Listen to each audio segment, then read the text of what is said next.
দৌড়ানি, ও দৌড়ানি, দৌড়ানি, ও দৌড়ানি, খবর শুনেছো? কি খবর গো? সমুদ্রে বিশাল ঝড় উঠেছে, একদল মাঝি মোল্লা প্রাণ হাতে নিয়ে ফিরে এসেছে। কি? আর যুবরাজ? তার কোনো খোঁজ পাওয়া যায়নি গো। প্রার্থনা করো, মানুষটার জন্য প্রার্থনা করো। শোনো শোনো,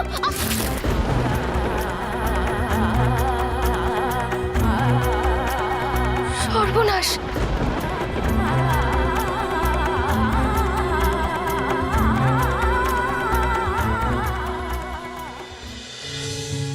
সেনাপতি মশাই, আগে বাঁধের থেকে কিছুটা দূরে পাথর ফেলে জলের গতি আটকাও। সমুদ্রের জল প্রবাহিত হলে কেউ কাজ করতে পারবে। যথাজ্ঞা যুবরাজ, আমি শ্রমিকদের সেই রকমই কাজের নির্দেশ দিচ্ছি। বাঁধ মেরামতের যেখানে বেশি প্রয়োজন সেখানে আগে কাজ শুরু করা হোক, যাতে জল ঢোকা একটু হলেও আটকানো যায়। তারপর বাকি জায়গাগুলো দেখবেন। শ্রমিকদের মাটি কাটতে বলুন। প্রয়োজন হলে এখানে আরো কিছু স্থানীয় বাসিন্দাদের সাহায্য নিন, তাদেরকে কাজে লাগান। ঠিক আছে যুবরাজ, আমি দেখছি স্থানীয় কারা এসব কাজ করতে পারে। বেশ, তাদেরকে বলুন তাদের এই কাজের জন্য তাদেরকে উপযুক্ত পারিশ্রমিক দেওয়া হবে। আমাদের লোকবল দরকার। যত বেশি লোকবল হবে, বাঁধ মেরামতির কাজ দ্রুত হবে। যান আপনারা।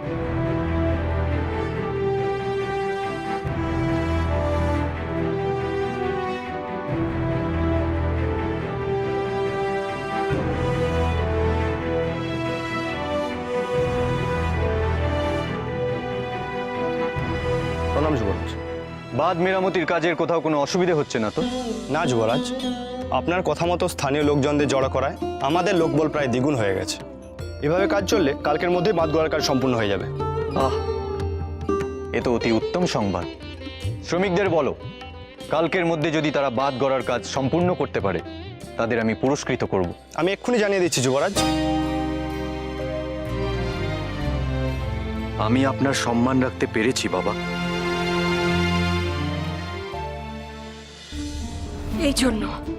এই জন্য আমি আমার সামন্তকে বাইরে পাঠাতে চাই না গুরুদেব। এখন যদি আমার ছেলের কোনো বিপদ হয়। ছোট ছোট, কেন এত উতলা হচ্ছিস? কুমারের কিচ্ছু হয়নি, বিশ্বাস কর। সেই বিশ্বাস তো আমি রাখতে পারছি না দিদি, আমি রাখতে পারছি না। আমার মন কেবলই কু ডাকছে। ভয় পেও না রানী চন্দ্রাবতী। প্রণাম গুরুদেব। কুমার সামন্তকের খবর পেয়ে আমরা ছুটে এসেছি। সমুদ্রে যে ঝড় উঠেছে, এরকম ঝড় প্রায় উঠে থাকে। এই ঝড় থেমে গেলে আবার সবকিছু স্বাভাবিক হয়ে যায়। তোমরা উতলা হয়েও না। আমি আরো লোক লস্কর পাঠাচ্ছি, তারা সামন্তকের খবর নিয়ে আসবে। তাছাড়া সাগরিকা মার সাথে বিয়ে হবার পর তো তার ভাগ্যেই কুমারের সব খাড়া কেটে যাবে। আর এটা তো তোমরা জানো।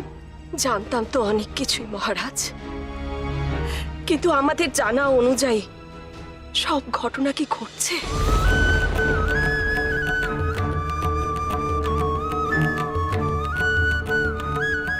এবার আপনিই বলুন গুরুদেব, এত কিছু করে কি লাভ হলো? মহান আকাশ যজ্ঞ, পুজো আচ্চা, এত কিছু করে তো আমার সামন্তকের ফাঁড়া কাটানো গেল না। কেন এমন হচ্ছে গুরুদেব, আপনি একটু বলতে পারেন? মহারানী সামন্তকের ফাঁড়া তার যে কোনো একজন স্ত্রীর কারণে কাটবে। আমি তো আপনাদের আগেই বলেছিলাম, মহান আকবাস চক্রে নিশ্চয়ই আমাদের কোনো ত্রুটি ছিল। ত্রুটি তো হয়েইছে, তবে মহানাকপাস যজ্ঞে নয়, অন্য কোথাও।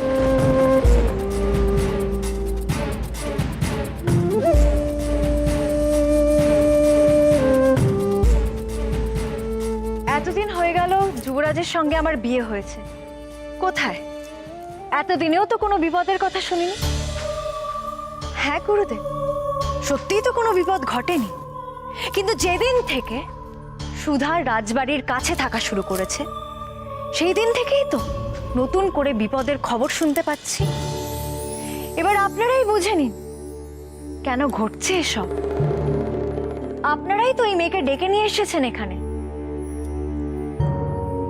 এমনকি বরণ করেও ঘরে তুলতে চেয়েছিলেন। এবার আপনারাই বুঝুন কি করবেন। সাগরিকা আমি একদম ঠিক কথাই বলেছে, এতে ভুল তো কিছু নেই গুরুদেব। মহারাজ,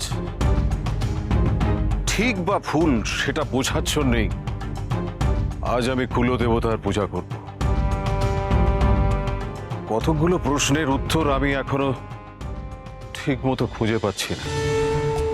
দেবতার ইঙ্গিত যদি পাই তাহলে আমার মনের মধ্যে যে দ্বিধা সংশয় সেগুলো হয়তো কেটে যেতে পারে। মহারানী, এই পুজোর জন্যে আমার 108টি শ্বেত জবার প্রয়োজন। যথাজ্ঞা গুরুদেব। আর মা সাগরিকা, তুমি এই পুজোয় অবশ্যই থাকবে। আমি আর কিছুক্ষণের মধ্যেই পুজোয় বসবো। প্রণাম যুবরাজ। প্রবাল দ্বীপের মোড়ল আপনার সঙ্গে দেখা করতে এসেছেন যুবরাজ। যাও, ওনাকে পাঠিয়ে দাও।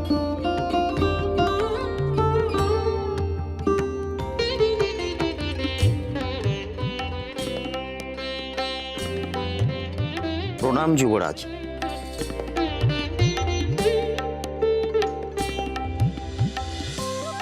আপনি নিজে আমাদের সমস্যা সমাধানের জন্য এসেছেন, এতে আপনার কাছে আমরা কৃতজ্ঞ।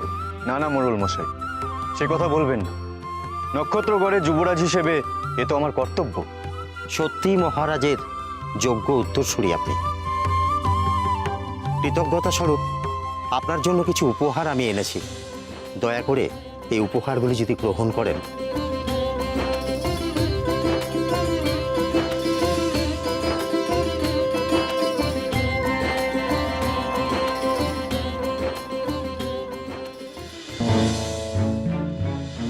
আসলে শুনেছি প্রবাল দ্বীপের রক্তলাল প্রবালের নাকি খুব নাম ডাক, বিশ্ব জুড়ে তার খ্যাতি। এমন একটি হার আমাকে এনে দেবেন যুবরাজ? আপনার এই উপহার পেয়ে আমি অত্যন্ত খুশি হয়েছি মোড়ল মশাই। শুনেছি এই প্রবাল দ্বীপে নাকি রক্তরঙ্গা প্রবাল পাওয়া যায়, যা চুনি পাথরের থেকেও উজ্জ্বল, যাতে আলো ঝলকায়। পাওয়া যায় ঠিকই, তবে তাও অতি দুর্লভ। তবে হ্যাঁ, আপনি চাইলে এই দ্বীপের সমস্ত ডুবুরিকে আমি সমুদ্রে নামিয়ে দিতে পারি। সমুদ্র তন্ন তন্ন করে তারা খুঁজে আনবে সেই লাল প্রবাল। বেশ, তবে তাই করুন মোড়ল মশাই। আমার ওই প্রবালের এক ছড়া হার চাই, তার জন্য যত দাম লাগে আমি দেব। আপনার মনোবাঞ্ছা পূরণ করবার জন্য আমি সব কিছু করতে রাজি যুবরাজ। আমি তাহলে আসি।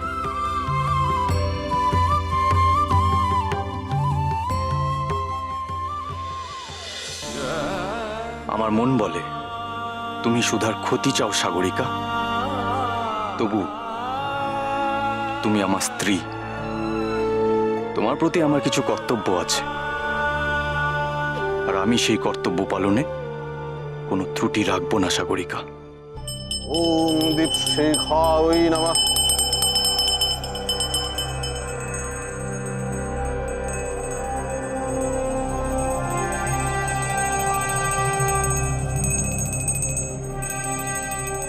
এই বুড়ো তো একবার পুজো করছে, একবার যজ্ঞ করছে। অবশ্য যা পারে করুক, বিপদ তো আমি ঘটিয়েছি। এখন তা কি করে কাটাবে তা ওরাই ভেবে মরুক। সহজ সমাধানটা বলে দিলাম, এদের কারোর মাথায় ঢুকলো না। সুধার জন্য যে ভাড়াটা কাটেনি তার প্রমাণ তো পেয়েই গেছে। এবার ওই মেয়েটাকে বিদায় করলেই হয়। তা না যত নাটক।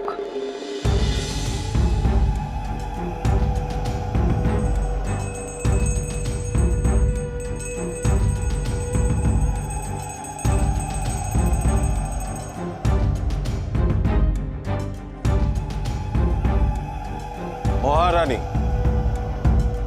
এই মন্ত্রপুত 2 সুতা যুবরাজ সামন্তকের 2 স্ত্রীর হাতে পরাতে হবে। আশা করা যায়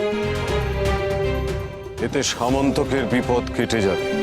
উফ, এসব বাড়াবাড়ি আমার আর একদম সহ্য হয় না, কিন্তু সবার সামনে তো কিছু বলতেও পারবো না। মহারানী, আপনি এখন এই সুতাটি মা সাগরিকার হাতে পরিয়ে দিন। সাগরিকা, তোমার হাতটা বাড়াও।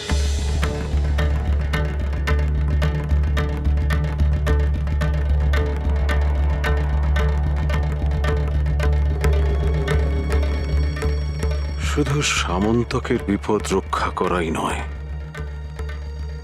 এই সুতো পরানোর আরো একটা উদ্দেশ্য আছে। এই সুতো পবিত্র, কোন অশুভ শক্তির সংস্পর্শে এলে এই সুতোর রং বদলাবে। আমি জানি সুধার ভাগ্যে সামন্তকের বিপদ কাটছে, কিন্তু কোন অশুভ শক্তি সুধার ভাগ্যহানি ঘটাচ্ছে তা আমায় জানতে হবে, জানতেই হবে। মা সাগরিকা, আমি না বলা পর্যন্ত তোমার হাতের এই সুতো তুমি কখনো খুলবে না। আমার মন বলছে কোনো একটা গোলমাল আছে এই সুতোয়। এ আমাকে ফাঁদে ফেলার চেষ্টা নয় তো? আর এই সুতা আমি সুধাকে পরিয়ে দেব।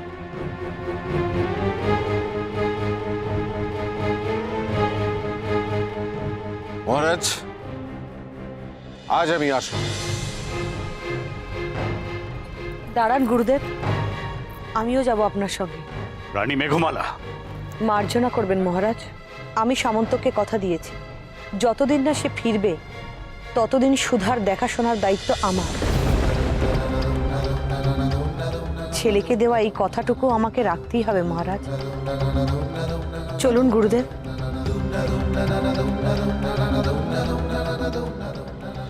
সুধা?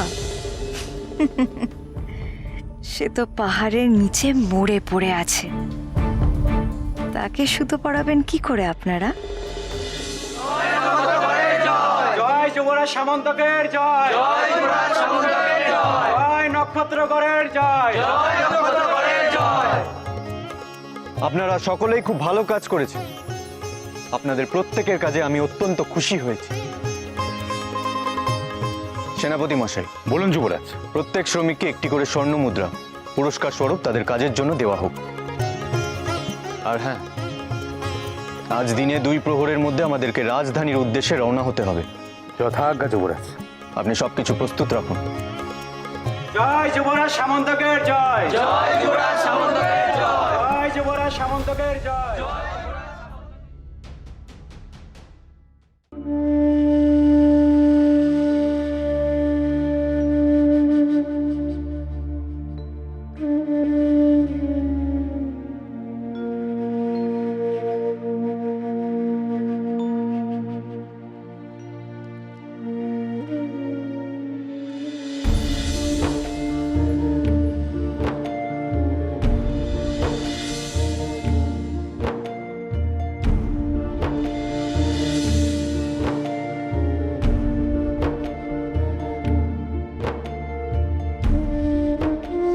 এতটা সময় কেটে গেল,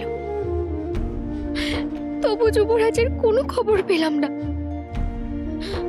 সেই দাসীকেও তো আর দেখতে পাচ্ছি না আশেপাশে। কি করেছে যুবরাজের একটা খবর পাই?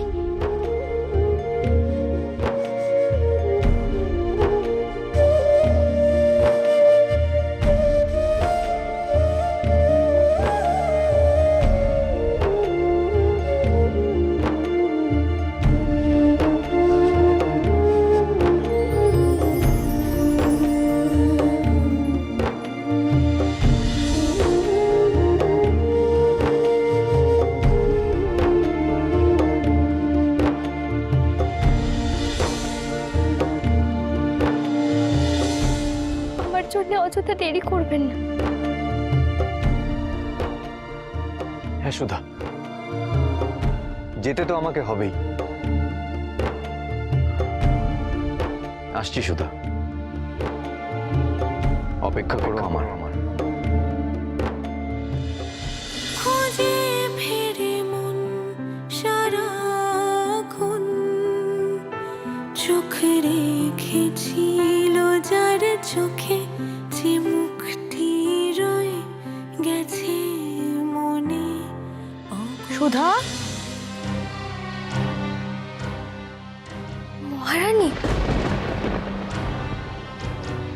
সুধা মা, মহারানী, গুরুদেব, মঙ্গল হোক মা। থাক থাক মা। মহারানী, যুবরাজের কোনো খবর পেয়েছেন?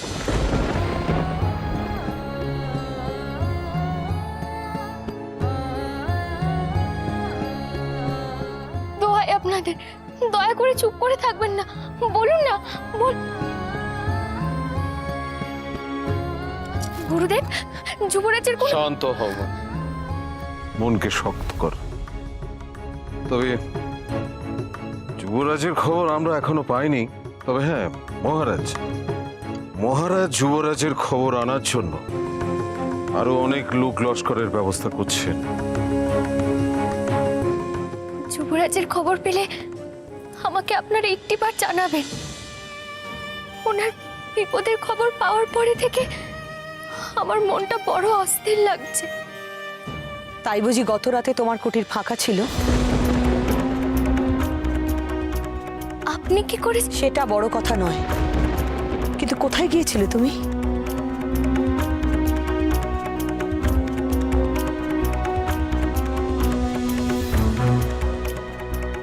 আমার প্রশ্নের উত্তর দাও সুধা।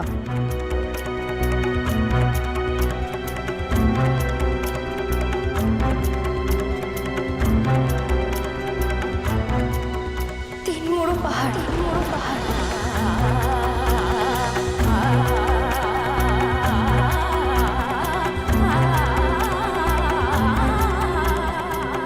তিনমুড়ো পাহাড়, সে তো অনেক দূর। শুনেছি সে পথও খুব বিপজ্জনক। তা সেখানে তুমি কি করতে গিয়েছিলে মা? আমি শুনেছিলাম তিনমুড়ো পাহাড়ের চূড়ায় দেবাদিদেবের যে মন্দির আছে তা খুব জাগ্রত। সেখানে গিয়ে নিজের স্বামীর মঙ্গল কামনায় প্রার্থনা করলে ফল হয়। তাই আমি সেখানে যুবরাজের মঙ্গল কামনায় প্রার্থনা করতে গেছিলাম। তুমি আমার ছেলের মঙ্গল কামনায় এত দূর গিয়েছিলে? এত বড় ঝুঁকি নিয়েছিলে তুমি?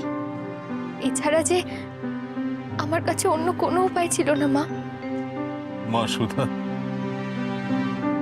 আমি তোমায় আশীর্বাদ করি মা, সদা সুখী হও। আমার স্থির বিশ্বাস তোমার এই মঙ্গল কামনায় যুবরাজের সমস্ত বিপদ কেটে যাবে মা। আপনার আশীর্বাদ যেন সত্যি হয় গুরুদেব।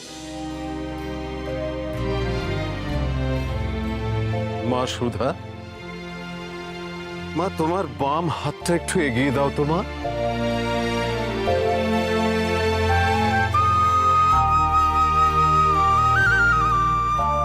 যার হাতের সুতো নির্দিষ্ট সময়ের পর সাদা থাকবে সে সামন্তকের জন্য শুভ। যার হাতের সুতো কালো হয়ে যাবে সে অশুভ।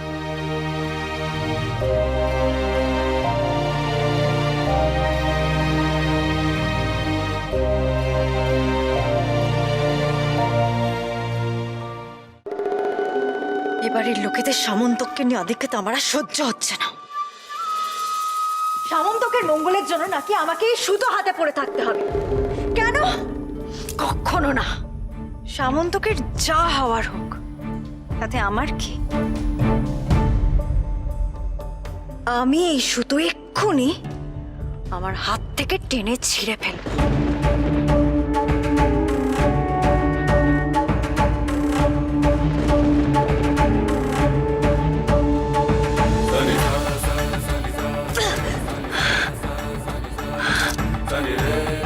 কি ব্যাপার?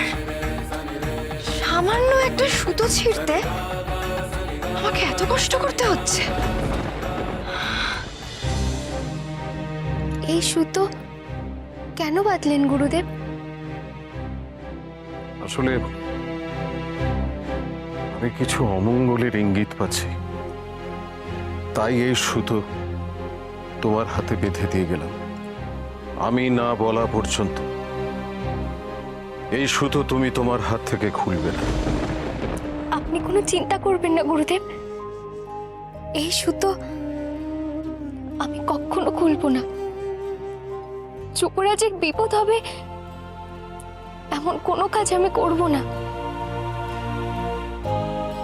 আমার ছেলের মঙ্গলের জন্য এত আকুলতা আমি যার কারোর মধ্যে দেখিনি মা। আমি জানি তোমার সৌভাগ্যে কুমারের জীবন থেকে সব ভাড়া সব বিপদ কেটে যাবে। কুমার আমার নিজেই তার যোগ্য স্ত্রীকে খুঁজে নিয়েছে, বরং আমাদের খোঁজেই বোধহয় খুব বড় কোনো ভুল হয়েছে। আমার আশীর্বাদ সব সময় তোমার সঙ্গে থাকবে। সুধামা, তুমি এইভাবে সারা জীবন আমার কুমারের পাশে থেকো, সব সময় ওকে আগলে রেখো মা।